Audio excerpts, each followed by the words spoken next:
Hey there! Have you ever wondered how your favorite crayons are made?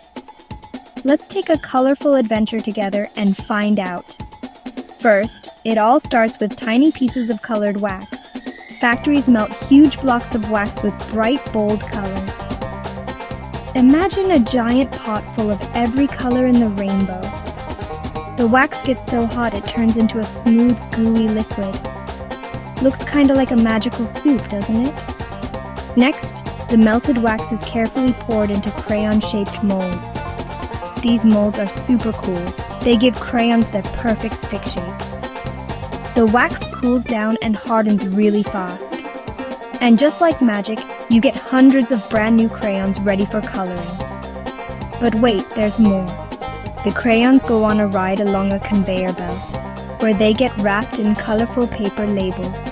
That keeps your hands clean and tells you the crayon's color.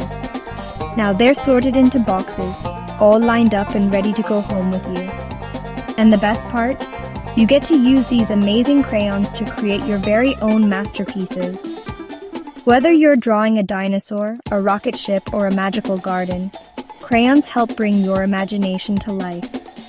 So next time you open a box of crayons, you'll know the journey they took, from melted wax to your creative hands. If you liked it, tap that and hit subscribe so you don't miss what's next.